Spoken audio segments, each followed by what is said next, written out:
If you're looking for a podcast that packs in sound property advice, as well as offering you an insight into making the world of property effective and ultimately work for you, you're in the right place. Hosted by Arsh, the original property rebel.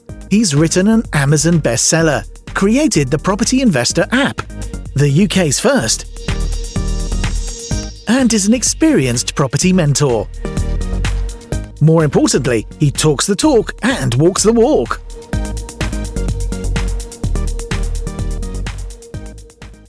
Hi and welcome to another episode of The Property Rebel with your host Arsh. And in today's session we're going to be covering probably the most asked question in property.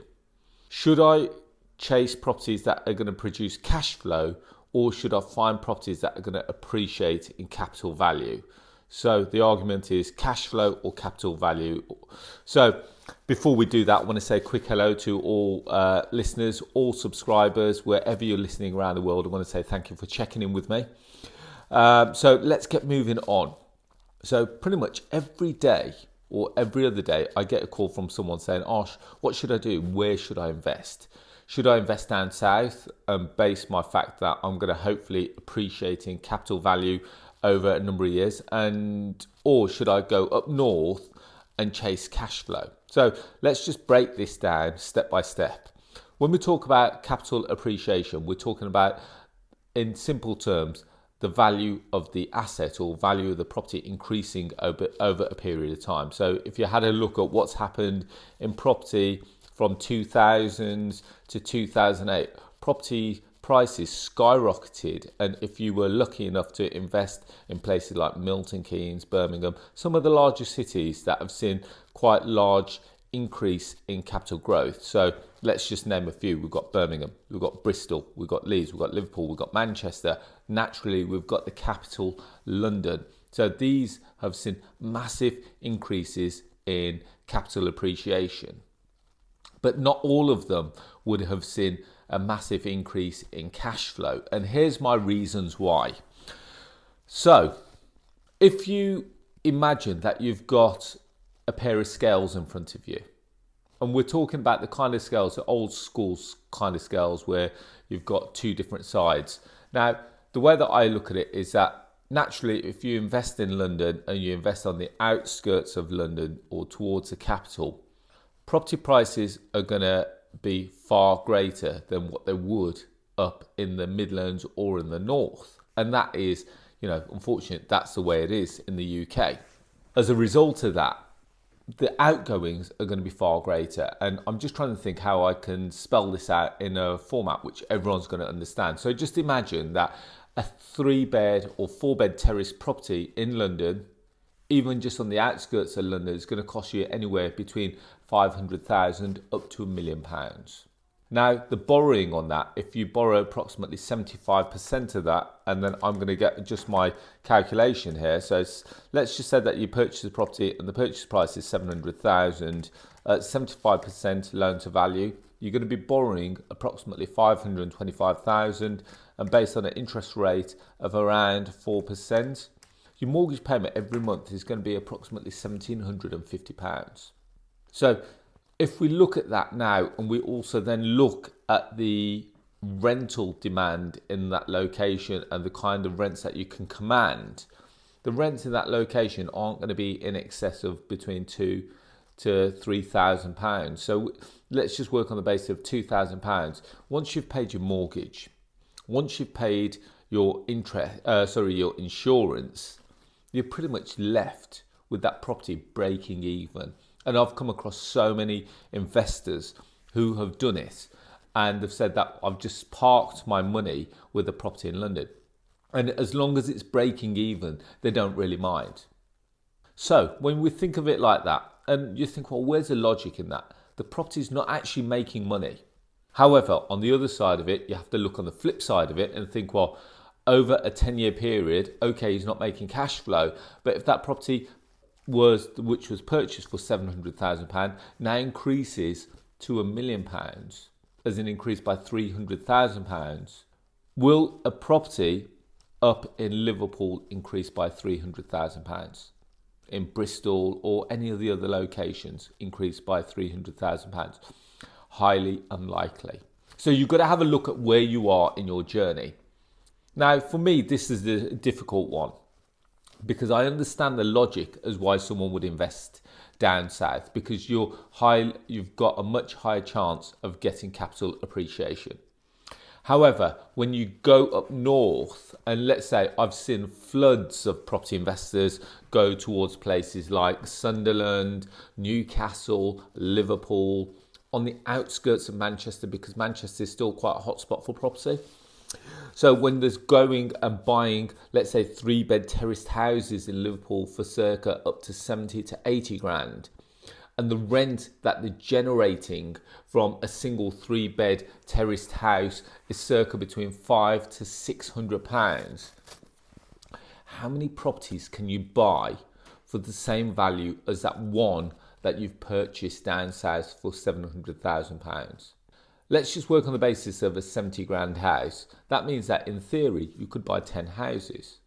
Now, if each house, just do a very basic calculation, £70,000, you've got 75% lending on it, and based on the same interest rates, your mortgage payment is £175. Times that by 10 houses means that your mortgage payment is going to be £1,750. Now, based on the fact that if it rents out for circa £600, minus your £175, minus, let's just put £100 for insurance, it's going to leave you £325 a month. I've not put in any other costs for voids, bad debt, management, etc. So even if you wanted to round it down to circa £250, so £250 a month times that by 10 is going to be producing you around £2,500 per month, which is equivalent to £30,000 a year, which is equivalent to a UK working wage. So, but the other thing that you have to take into consideration, so that's going to produce £30,000 over a 10-year period, is going to produce, again, circa around £300,000. Now, what I like about the cash flow model is that it's almost like you're hedging your bets. It's not like you're putting all your eggs in one basket. Now, the one property in London that we spoke about at £700,000, it feels like you've literally tied up all your capital in one property. Whereas here, with Liverpool or wherever you decide to invest up north, you're spreading your bet. So I know some people that bought some in Newcastle, they've bought some in Liverpool, they've bought some out towards Stoke, etc. And hopefully some of these will outperform some of the others. In an ideal world, they'd all be cash flowing cash cows, but that's not always the case. You'll get some bad eggs in there. You'll get some tenants that won't pay, and you may come across a few issues, but guess what? This is the world of property investing. So when you look at it, you've got to think of it from a point of view, what is it that you really want out your property journey? For me, I want cash flow, because it's cash flow which is going to allow my business to survive on a daily basis. If we get capital appreciation, then naturally that's a bonus for me. But the one thing that I've done, I think I've documented it in one of the other podcasts, which is within this series, is the fact that I put all my properties on a capital repayment basis. And the reason why I do that is because I want to sleep at night knowing that I'm not just hedging my bets on an increase in property value. So at the end, I did a podcast, I think it's about 4 or 5 podcasts ago, where I turned 40. So on my 40th birthday, I declared that I've only got 5 years of what I would consider working life. And the reason I'm doing that is because I want to retire on my 45th birthday.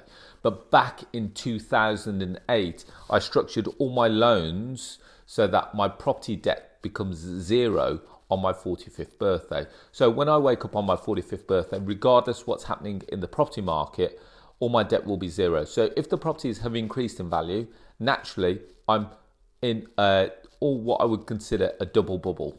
I've won twice. Not only has the property increased in value, but also I've got no debt on it. So I'm actually winning twice. If the property haven't increased in value and they've probably stagnated, I still don't mind, because I've still got no debt secured against the property. Now, So these are the things that you've got to take into consideration. I could go down the road of talking about interest only versus capital repayment, but that is a completely separate topic. But from a point of view, you really need to understand from your journey, what is it that you're looking to get out of property? Is it that you want to make the cash flow? Is it that you want the cash flow to start replacing your other income so that you can get out of your job, so that you can make property full time? If that's the case, you need to start looking at the cash flow strategy. If you're looking just to park money, so if you've got money from other investments or you've got money from your employment that you've saved up over a period of time and you want to create a nest egg, and let's face it, lots of people create nest eggs for their children so that it can help them out later on in their lives. It's not a bad thing to park your money in a property down in the south. But just bear in mind that that property, the best case scenario, will perhaps wash its face. I know some people who are still having to supplement their property, which means that they're having to put money into that property every month, but knowing that that property is going to appreciate in value. You hear lots of success stories of where people bought properties for like £300,000 to £400,000 and now worth circa £1 million. And you know, to be fair, that's a great strategy if you can find the right property in the right location at the right price, and it can increase in value over a short period of time. You're in a great position, and then that's where you kind of cash out, I would say. You sell it for that capital gain. Just bear in mind that we've got the capital gains tax. But again, it may be a shorter strategy, whereas people that purchase in the north may be a slightly longer strategy. We're looking between, circa 10 years plus to try and generate a decent level of income out of those properties and potentially get a slight amount of capital appreciation. I won't say that properties up north do not appreciate capital, because they do. When you look at Liverpool, back in the early 2000s, you could have bought a 3-bed terraced house for circa 30 to 40 grand. When you look at Stoke, properties were fetching circa 15 to 30,000 pounds. When you look at what their market is doing around there at the moment, they're circa around 100 grand. So they've gone up threefold. So it's not to say that they won't appreciate in capital value, but they will do, just at a much slower rate. It obviously all depends on what's going on with the economy as well. So over the next 15 years, and the one thing that I say is that with property, it's a marathon, not a sprint. I've been saying this for years. Those that sprint out hoping that they're going to make a load of cash flow and a load of capital appreciation, guess what? It doesn't exist. You're looking for that shiny penny. You're looking for that needle in the haystack, and it just generally doesn't exist. And I find that these are the guys that burn out very quickly. If you take it slowly but surely, and just do a bit of research before you go off and invest. Don't just jump in at the first thing that you see. One thing that I would say is you're going to spend some time in that location. If you're purchasing a property in the location, or you're considering the location, go and spend a weekend up there. Whilst you're there, see if you can meet with some agents, see if you can meet with some property managers, letting agents, and also just have a little walk around the area and see what you get as a feel for it. I always say, as a saying, especially when anyone contacts me when they're looking to purchase a property, you wouldn't buy a car without test driving it. Therefore, I always suggest that you don't buy a house without going to see it, because naturally there can be lots of things that can come back to haunt you if you don't do your due diligence from the outset. So there we have it, guys. There's kind of my thoughts on cash flow versus capital appreciation. There is no real conclusion to this, because it all is down to your personal preferences and your investing parameters. As always, guys, if you like the thought of the free content, why don't you head over to my YouTube channel, which is, you can find me on YouTube by searching Arsh Ilahi. We've got hundreds of videos on there, and I release a new video every Thursday at 4 p.m. More importantly, if you want to connect with me on social media, please feel free to do so. You can find me on Facebook, Instagram, LinkedIn and Twitter under Arsh Ilahi. And finally, have you downloaded the Property Investor app? So some of the properties that we mentioned in this podcast, so we can find all kinds of deals around Liverpool, Newcastle, Stoke, as well as properties down in the south, in London, Milton Keynes, Bristol, etc. They're all on there. And we find below market value deals, rent-to-rent deals, lease option deals, just to name a few. You can go to our website, which is www.propertyinvestorapp.co.uk, or alternatively, if you've got a smartphone, go to your app store and type in Property Investor. Completely free to do so. It'll take you 2 minutes to register, and you've got all the deals in the palm of your hand. But guys, on that note, as always, I wish you and your families to be safe, well and happy, and I look forward to speaking to you all very soon. Thank you and bye-bye. The large majority of people make a positive change if they take immediate action. So act now.